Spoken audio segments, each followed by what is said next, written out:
37. As crianças até 7 anos estão liberadas para as suas classes. E na agenda do homem, eu não estava programado para ministrar hoje à noite. Mas o pregador dessa noite passou mal e eu disse, eis-me aqui. Então Deus tem uma razão especial para isso. Deus tem um propósito especial. E se a sua vida for o endereço dessa palavra nessa noite, os céus certamente vão entrar em festa nessa noite, amém? Que você seja alvo dessa palavra, que o teu coração se encontre como terra seca, como terra sedenta, como uma terra que realmente precisa dessa água transformadora que é a palavra de Deus. Ezequiel capítulo 37, a palavra do Senhor diz assim, todos acharam? Veio sobre mim a mão do Senhor, e ele me levou pelo Espírito do Senhor e me deixou no meio de um vale que estava cheio de ossos. E me fez andar ao redor deles, eram muito numerosos na superfície do vale e estavam sequíssimos. Então me perguntou o filho do homem, acaso poderão reviver esses ossos? Respondi, Senhor, tu sabes. Disse-me ele, profetiza a estes ossos e dize-lhes, ossos secos, ouvi a palavra do Senhor. Assim diz o Senhor Deus a estes ossos, eis que farei entrar o Espírito em vós e vivereis.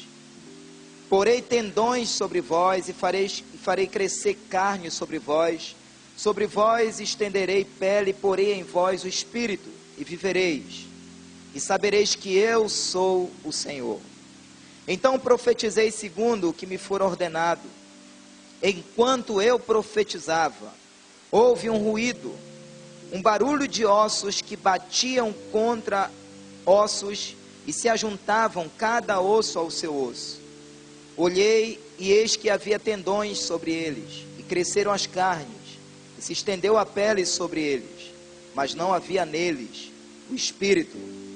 Então ele me disse, profetiza ao Espírito, profetiza ao Filho do Homem, e dize-lhe, assim diz o Senhor Deus, vem dos 4 ventos, ó Espírito, e assopra sobre estes mortos, para que vivam. Profetizei como ele me ordenara, e o Espírito entrou neles, e viveram, e se puseram em pé, um exército sobremodo numeroso. Então me disse, filho do homem, estes ossos são toda a casa de Israel. Eis que dizem, os nossos ossos se secaram, e pereceu a nossa esperança, estamos de todo exterminados. Portanto profetiza, e dize-lhes, assim diz o Senhor Deus, eis que abrirei a vossa sepultura, e vos farei sair dela, ó povo meu, e vos trarei a terra de Israel. Sabereis que eu sou o Senhor, quando eu abrir a vossa sepultura, e vos fizer sair dela, ó povo meu, porei em vós o meu espírito e vivereis, e vos estabelecerei na vossa própria terra. Então sabereis que eu, o Senhor, disse isto e o fiz, diz o Senhor. Amém? Pai, muito obrigado pela palavra do Senhor nessa noite. Nós somos conscientes, Deus, de que precisamos da Tua palavra, pois ela mesma nos diz que nem só de pão viverá o homem, mas de toda a palavra que sai da boca do Senhor. Nós já descobrimos, Senhor, que nós nascemos para o louvor da glória do Senhor. Essa questão a cada dia está sendo resolvida dentro de nós, pois nós estamos decididos, Senhor, a louvar o Teu nome e fazer com que o Teu Espírito mova o sobrenatural por nosso intermédio. Nessa noite fala ao nosso coração, Senhor. Queremos ser endereços da Tua palavra, pois a Tua palavra nunca volta vazia, Senhor. Nós queremos que esse culto provoque um antes e um depois na nossa vida. Nós queremos sair daqui nessa noite com um novo posicionamento. Nós queremos sair daqui nessa noite arrebentando toda e qualquer sepultura espiritual que esteja querendo, Senhor, sepultar a nossa fé, a nossa confiança, a nossa esperança, os nossos sonhos, os nossos projetos, os nossos ideais, o nosso chamado, o nosso ministério.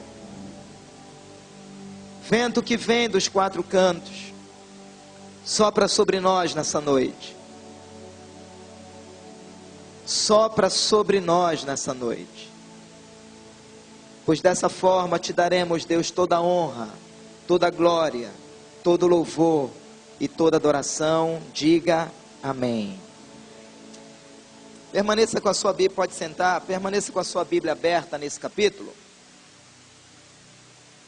Amados, esse é um dos capítulos do livro de Ezequiel, talvez mais pregados, mais ministrados.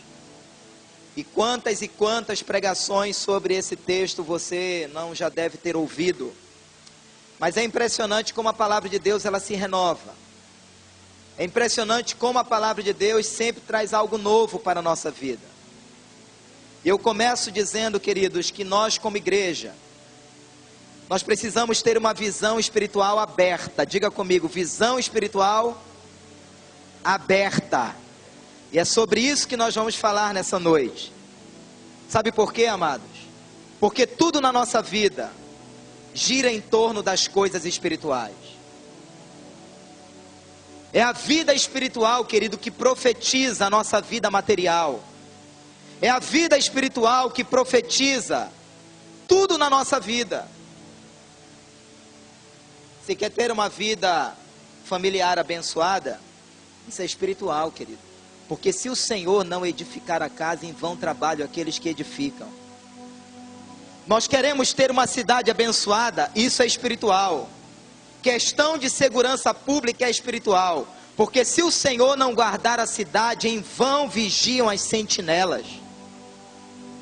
E a gente vai descortinando na Bíblia que muita coisa na nossa vida, amados, é espiritual. E como igreja nós precisamos ter essa visão aberta. Nós não podemos olhar para o caos muitas vezes na nossa casa. Caos no casamento, caos familiar, caos financeiro. E olhar que aquilo é natural. A igreja foi chamada para ter uma visão espiritual aberta. Nós precisamos enxergar aquilo que muitas vezes a maioria não está enxergando. Nós precisamos ver longe. Nós precisamos ter uma visão de águia. A nossa visão ela não pode ser natural, porque se a nossa visão for natural, nós sairemos daqui hoje como os mais miseráveis homens da face da terra. Porque quando a nossa visão é natural, a gente só vê gigante. Quando a nossa visão é natural, a gente só olha para a dificuldade. Quando a nossa visão é natural, a gente só olha para o problema. E a gente começa a entrar na igreja e sair dela a mesma coisa. Porque nós não temos ainda uma visão espiritual aberta. E eu oro para que o Espírito Santo nos leve nessa noite a entender que certos acontecimentos na nossa vida estão querendo provocar uma fé maior no nosso coração. Estão querendo projetar dentro de nós uma ousadia maior. Certos problemas na nossa vida não é para nos derrotar. Não é para nos fracassar. Mas é para forjar uma fé mais ousada ainda no nosso coração. Eu quero te dizer que tu vai sair daqui desse culto hoje mais crente. Tu vai sair daqui desse culto hoje mais fervoroso. Tu vai sair daqui nesse culto hoje vendo o teu problema de uma maneira diferente. Porque esse problema que está aí não é para te derrotar não. Mas é para que o nome do Senhor seja glorificado. Quem recebe diga amém. Diga aleluia nessa noite. Pode aplaudir a Deus mesmo. Aleluia. Aí o que acontece quando a gente olha para esse capítulo aqui? E o que eu vou falar agora vai contrastar com esse evangelho mentiroso que muitas vezes está sendo pregado aí fora. E se nós não corrermos, e se nós não abrirmos os nossos olhos, podemos até ser seduzidos por esse evangelho aqui dentro. Pastor, que evangelho é esse? É o evangelho que nos faz olhar para Deus, querendo receber dele apenas oásis. Nós queremos viver um evangelho de oásis. É o evangelho das bênçãos. É o evangelho, sabe, queridos, só das bem-aventuranças. Mas eu quero te dizer que antes do oásis tem um deserto, querido. Antes do oásis tem um vale. Antes da vitória tem a luta. Não dá para ter vitória, querido, sem luta, sem batalha. É por isso que a igreja precisa ter uma visão espiritual aberta, porque certas covas dos leões contra nós não é para nos derrotar, mas é para que o nome do Senhor seja glorificado. Aí eu vejo aqui nesse versículo 1, a mão do Senhor vindo sobre Ezequiel e levando ele para onde? Diga, para um vale. Mais alto. Mais alto. Em outras palavras, para a dificuldade, para o meio do problema, para o meio da crise. Porque imagina você orando em casa e o Espírito Santo começa a sussurrar no seu ouvido dizendo: meu filho, eu tenho um chamado para ti. Eu vou te levar para passar uns dias lá no meio do cemitério Santa Isabel. Irmãos, a maioria aqui ia repreender isso. A maioria até se benzer. Deus me livre. Mas olha, em outras palavras, era o que Deus estava fazendo aqui com Ezequiel. A mão do Senhor veio sobre ele, o Espírito do Senhor veio sobre ele, para levar o Ezequiel a passar um final de semana no meio do cemitério Santa Isabel. Que não era o Santa Isabel na época, que não era o Isabel na época, né? Mas em outras palavras era exatamente isso. Muitas vezes nós queremos oásis, Marcelo, mas não queremos o deserto que vem antes. Sim ou não? Então, em primeiro lugar, eu preciso entender o meu chamado. Veio sobre mim. Está aqui no versículo 1. O chamado é pessoal. Diga comigo, o chamado é pessoal.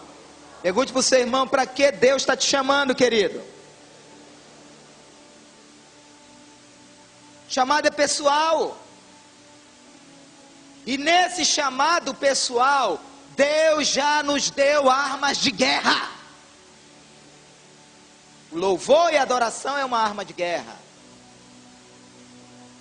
A oração é uma arma de guerra. O jejum é uma arma de guerra.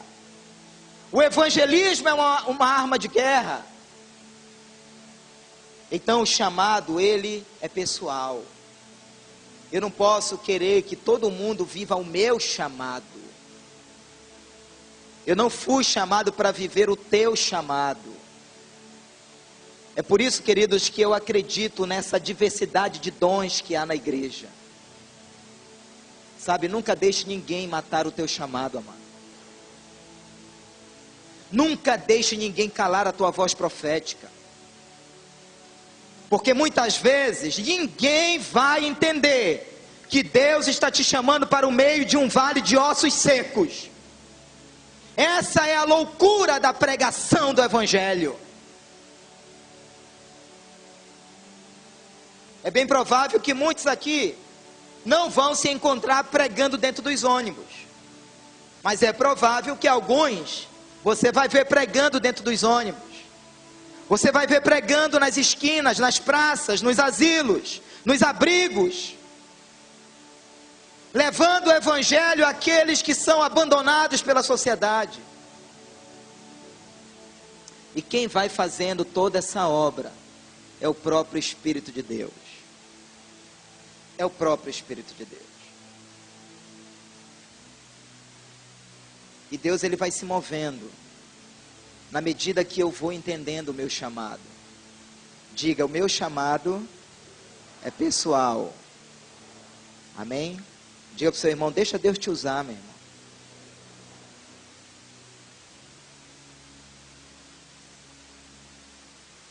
É incrível isso, amados.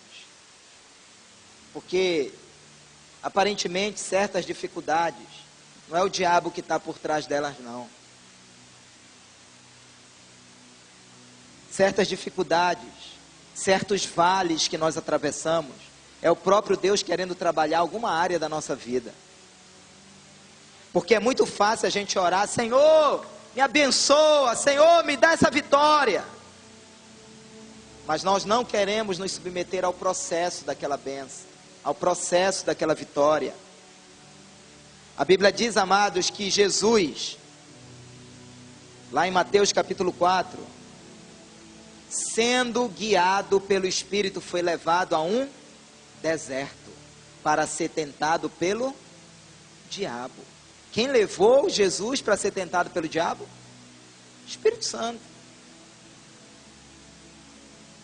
Aí na hora que vem um aperto, meu irmão, você quer abandonar? Na hora que vem a dificuldade, você quer abandonar? A Bíblia diz que Jesus entrou naquele deserto cheio do Espírito. E ele saiu daquele deserto no poder do Espírito. Ele entrou cheio no deserto e saiu melhor. Ele entrou cheio e saiu no poder.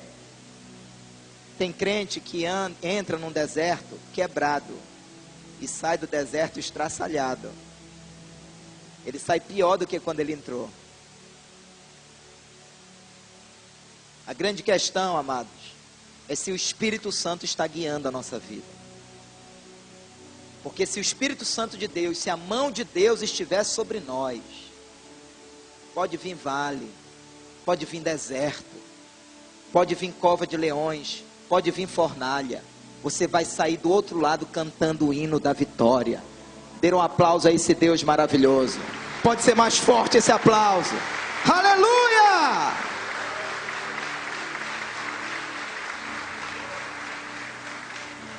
Aí o versículo 2 diz: e me fez andar ao redor deles. Eram muito numerosos na superfície do vale e estavam sequíssimos. Irmãos, imagine a cena. A Bíblia diz que eram muito numerosos os ossos secos naquele lugar. E sabe qual foi o comando de Deus para Ezequiel? Ezequiel, comece a rodear esses ossos. Eu não sei quantos dias Ezequiel levou para ficar ao redor daqueles ossos percorrendo. E eu fico imaginando, amados, o que Deus estava querendo ensinar para Ezequiel. Deus estava querendo ensinar a Ezequiel algo poderoso. Pergunte para mim, o que, pastor? Não estou ouvindo direito. Deus estava querendo gerar no coração de Ezequiel uma convicção de que o Deus que ele servia era poderoso para mudar aquela realidade.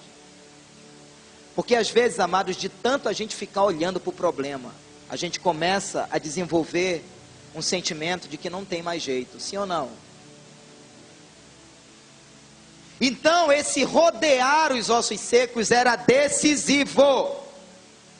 Porque tem coisas que Deus não vai fazer por mim e por você. Existem coisas, queridos, que nós precisamos ter a nossa participação. Por exemplo, você ora, Senhor, me dá ânimo. Irmãos, a Bíblia não diz que é para você orar pedindo ânimo. Sabe o que a Bíblia diz? Tende bom ânimo, porque eu já venci o mundo. Então existem posturas que é uma responsabilidade minha, uma responsabilidade sua. Hoje, pela manhã no Globo Esporte, eu estava assistindo uma entrevista do jogador Lúcio, e ele disse uma frase que eu achei assim interessante. Na verdade ele não disse.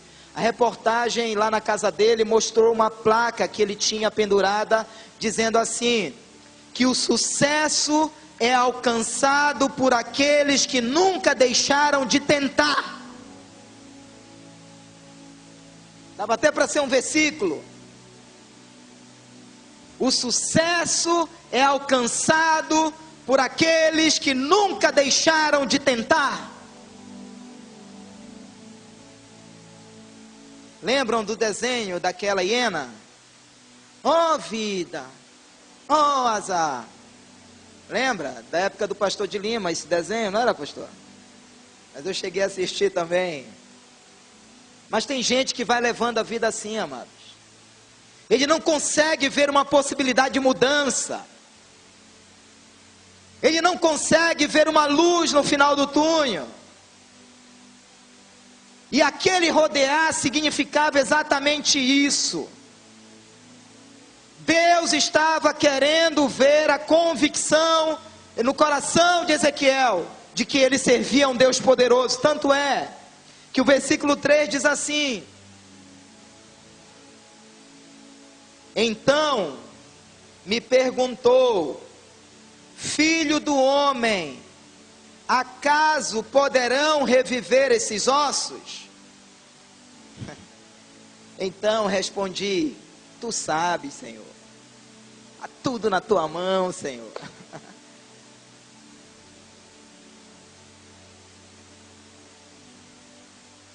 Nós fomos chamados para mudar realidades.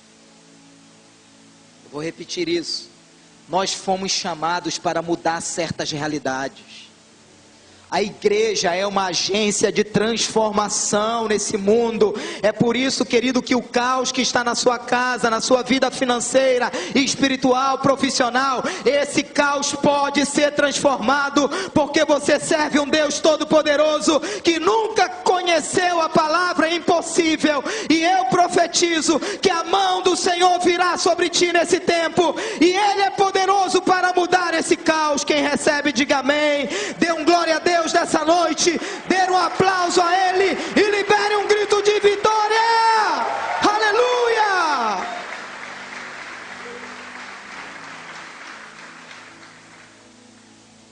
Diga para 3 pessoas, querido, creia no impossível.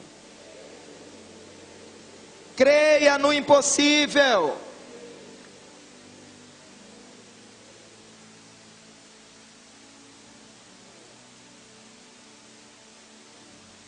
O versículo 4 diz que Ezequiel recebeu um comando: profetiza a esses ossos e dize-lhes, ossos secos, ouvi a palavra do Senhor. Ah, querido, como nós precisamos conhecer essa palavra, porque aqui está o segredo do nosso sucesso, aqui está o segredo da nossa vitória, aqui está o segredo do nosso milagre, aqui está o segredo da mudança da nossa sorte, aqui está o segredo da transformação da nossa história. Porque quando Satanás veio querer bagunçar a vida de Jesus, sabe o que Jesus disse? Está escrito. Ossos secos, ouvi a palavra do Senhor. O que isso significa, pastor? Eu preciso conhecer as promessas de Deus para a minha vida. Eu preciso conhecer as promessas de Deus para a minha vida. Amados, quando eu vou levar minhas filhas para a escola, eu levo elas juntamente com os filhos do pastor Léo e ele traz. Mas no meu momento de levá-los, no trajeto de casa para a escola, a gente já estabeleceu há algum tempo uma dinâmica de decorar na semana 2 promessas da palavra de Deus. E quando eles entram no carro, eles logo me perguntam, e aí tio, no caso minhas filhas, e aí papai, qual é a promessa da semana? E hoje eu dou para eles o versículo e eles falam. Porque como é bom incutir as promessas do Senhor na nossa mente e no nosso coração. Sabe por quê, querido? Porque na hora da crise, você não tem nada de você mesmo para te fazer vencer. Mas você começa a trazer à memória aquilo que te dá esperança. Você começa a trazer à existência as promessas da palavra de Deus. Você começa a profetizar a palavra de Deus. É por isso que nós precisamos de uma visão espiritual aberta. Porque tudo é espiritual, querido. Nós precisamos chamar à existência as coisas que não são, como se fossem.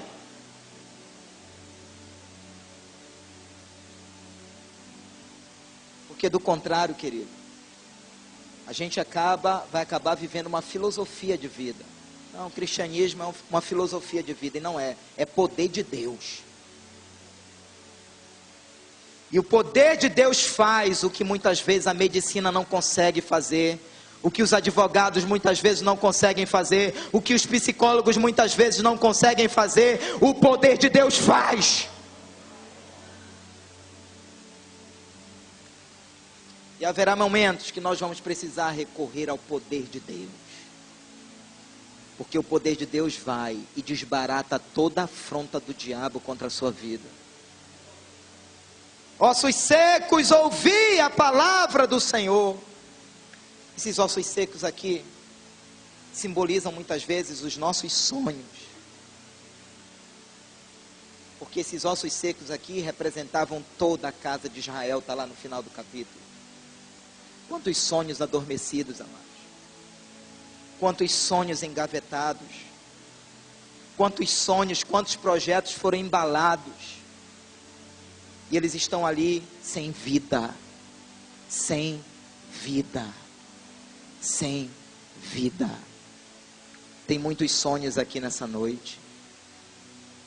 Eu quero declarar profeticamente que o teu 2014 vai ser um ano de respostas, de concretização de sonhos, de materialização de bênçãos, que você nunca esperava que fosse chegar tão rápido na sua vida, na sua casa. Eu declaro isso profeticamente, que o vento do Senhor vai soprar na tua direção, na direção da tua vida, da tua casa, da tua família, da tua vida profissional e financeira, e o milagre do Senhor será estabelecido. Quem recebe, diga amém, diga aleluia, dê o seu glória a Deus nessa noite. Um forte aplauso a Ele e libere um grito de vitória. Eu creio. Aleluia. Quem crê verá a glória de Deus, amados. Deus é maravilhoso. Eu vejo aqui Deus dizendo assim: Ezequiel, faz a tua parte que eu vou fazer a minha.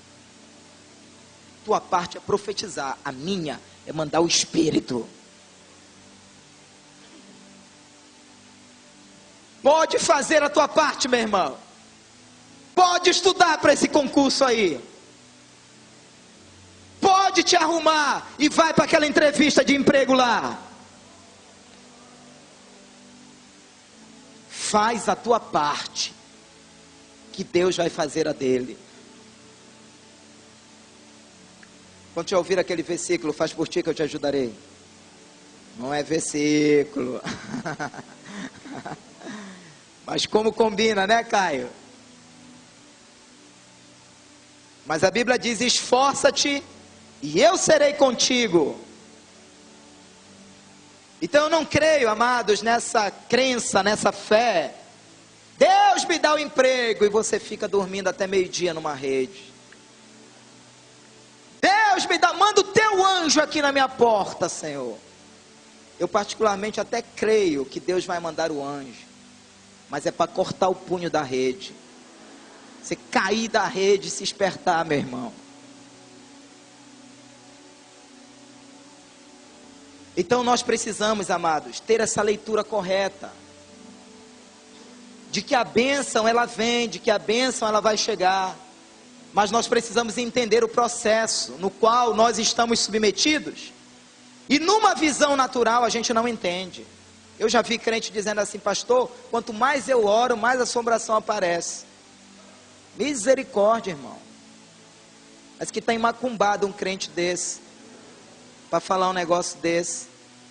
Quanto mais eu venho para a igreja, quanto mais eu me congrego, mais difícil fica.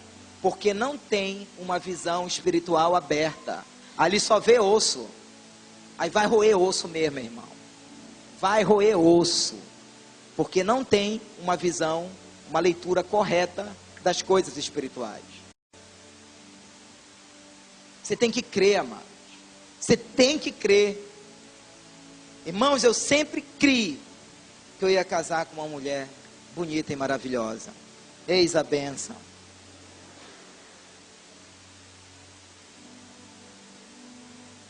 Deus vai te tirar do vale de ossos secos, meu irmão. Deus vai te tirar, meu irmão, desse osso.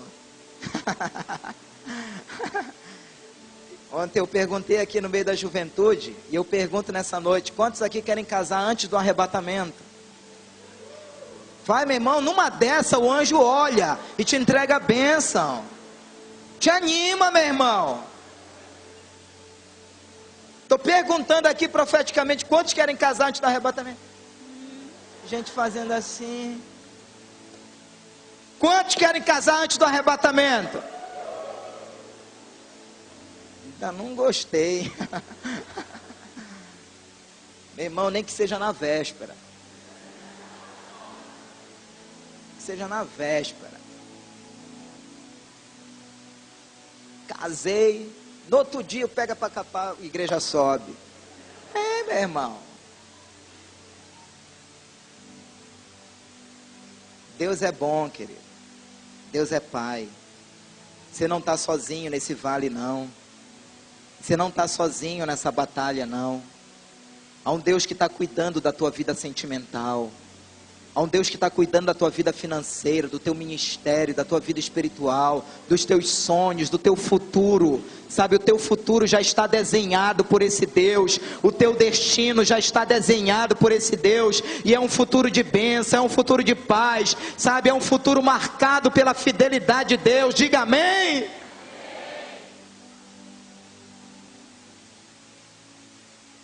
O versículo de número 6. Deus começa a dizer assim para Ezequiel: porei tendões sobre vós, farei crescer carne sobre vós estenderei pele, e porei em vós o espírito, e vivereis, e sabereis que eu sou o Senhor. Irmãos, isso aqui era impossível aos olhos humanos. Só que a igreja serve um Deus que nunca conheceu a palavra impossível. Não tem no vocabulário de Deus a palavra impossível. Deus nunca perdeu uma batalha. Deus nunca perdeu e nunca vai perder.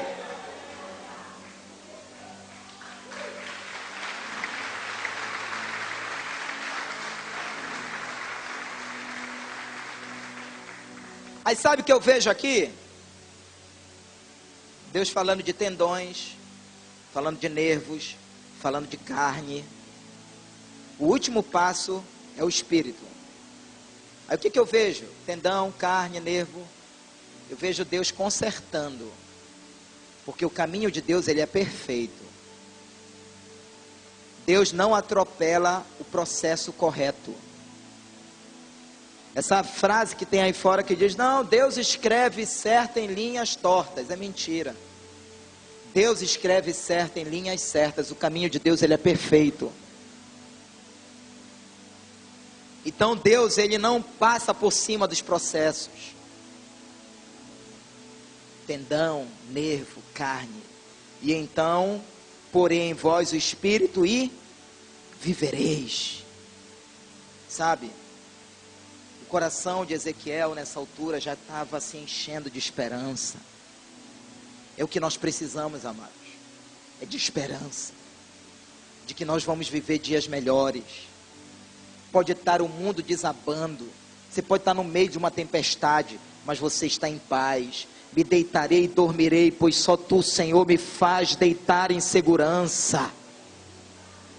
Cairão 1000 ao meu lado, 10.000 à minha direita, mas eu não serei atingido. Sabe, ainda que eu passe pelo vale da sombra da morte, a tua vara e o teu cajado me consolarão, diz o Senhor. Nesse momento, o coração de Ezequiel começa a se encher de esperança. Aí ele diz no versículo 7: então profetizei segundo o que me for ordenado, Enquanto eu profetizava, houve um ruído, um barulho de ossos que batiam contra ossos e se ajuntavam, cada osso ao seu osso. Perceba aqui que Ezequiel profetizou segundo aquilo que lhe fora ordenado. Irmãos, aqui está um grande problema que muitas vezes nós vivemos. Nós queremos profetizar segundo aquilo que nós achamos, segundo aquilo que nós sentimos, segundo aquilo que nós pensamos. Ele profetizou segundo aquilo que lhe foi ordenado. Nós não podemos fugir daquilo que está na palavra. Se Deus falou, está falado. Não coloque ponto em seguida, onde Deus já colocou ponto final. Quem for santo, se santifique mais. Quem for imundo, sabe, se suje mais. Mas tem que ser conforme aquilo que já foi escrito, que já foi ordenado. Não adianta, queridos, a gente querer ajeitar, a gente querer dar uma ajudinha para Deus, sabe?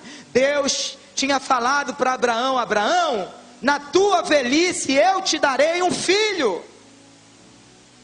O tempo foi passando, amados, e aquele filho não chegava. Até porque Sara era estéril. Na época da menopausa, sabe? Na época da sua velhice, o tempo foi passando. A própria Sara não aguentou ver o sofrimento do Abraão.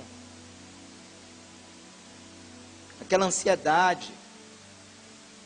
Talvez ele até pulava em cima da velha, tentava, mas não conseguia, irmão. Aí sabe qual foi a ideia que ela teve? Sabe qual foi a ideia que ela teve? Abraão, pega a Agar, a serva que trabalha aqui, porque certamente Deus pode nos dar esse filho através dela. Sabe, eu pergunto nessa noite, qual é a voz que você anda ouvindo, querido? Qual é a voz que você anda ouvindo? Porque até hoje o Ismael que nasceu é um problemão no Oriente Médio. É a descendência dele que está ali. Uma descendência, queridos, flecheira, guerreira.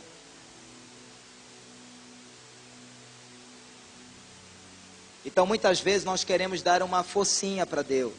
Queremos dar um jeitinho nas coisas. Não, mas era um amigo que me falou isso. Não, mas foi um irmão que falou que eu tinha que agir assim. Não, mas foi a minha esposa. Qual é a voz que você está ouvindo, querido? Porque a voz que vai cumprir os sonhos de Deus na tua vida é essa aqui, ó. É a voz da palavra de Deus. Seja Deus verdadeiro e todo homem mentiroso. Pastor, mas está demorando. Deus não é homem para que minta, e nem filho do homem para que se arrependa. Se Ele falou, Ele vai cumprir. Diga para o seu irmão, pode esperar, querido. Bate aí no ombro dele, pode esperar. Pode esperar, querido. E eu ainda te digo mais, lembra-te de mim quando estiveres no paraíso, viu?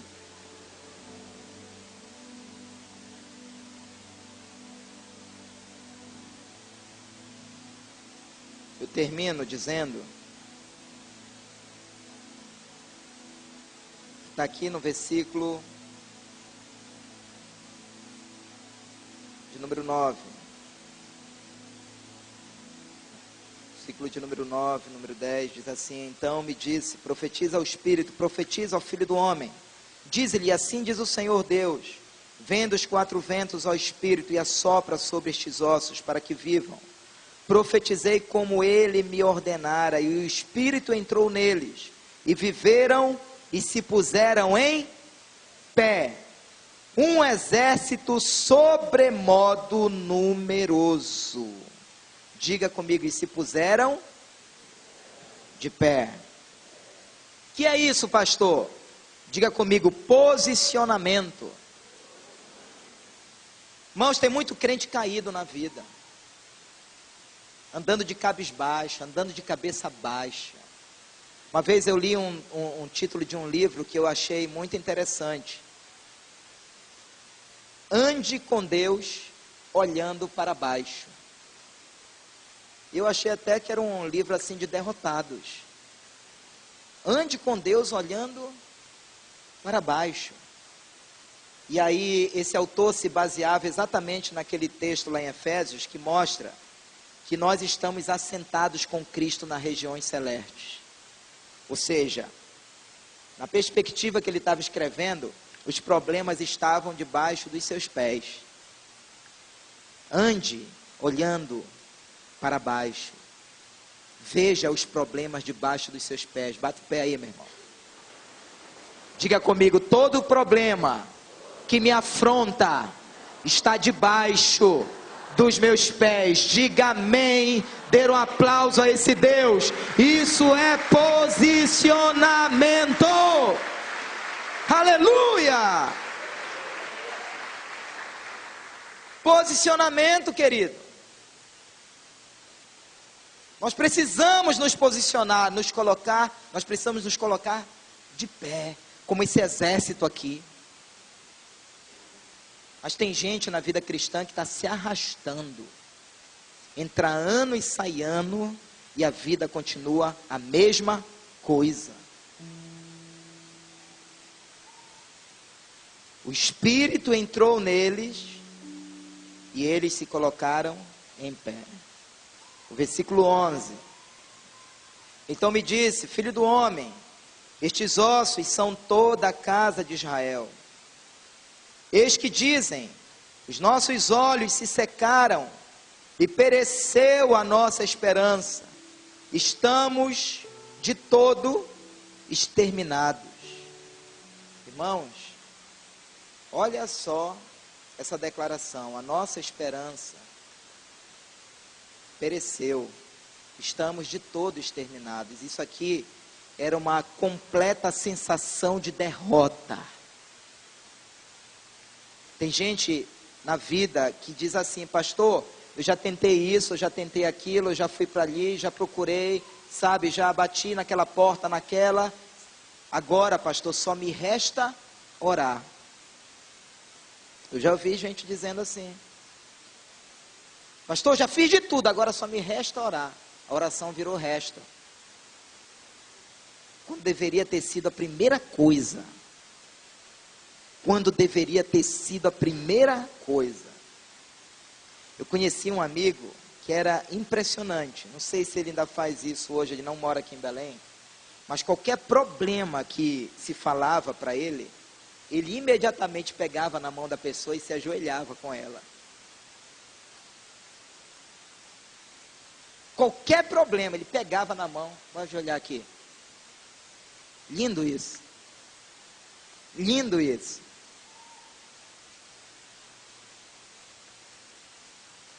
Porque essa sensação de completa derrota, ela é vencida em oração. Eu duvido você que está quebrado aqui, sem esperança, desanimado com a vida, até pensando em suicídio talvez. Eu duvido. Ou eu não seria mais capaz de estar aqui nesse púlpito. Eu duvido você dobrar o joelho diante desse Deus Todo-Poderoso. Abrir seu coração, rasgar seu coração dizendo: Deus, eu estou um caco, eu estou quebrado, eu estou sem esperança e desesperado, me socorre. Ainda que você não tenha forças de dizer isso, ainda que seja só o sussurrar dos seus lábios como Ana naquele templo, há um Deus que virá ao teu socorro, porque Deus é socorro bem presente na hora da angústia. Ainda que o teu choro dure uma noite, a alegria vem pela manhã. O meu justo passa por muitas tribulações, mas de todas eu o livrarei, diz o Senhor dos Exércitos. Diga amém.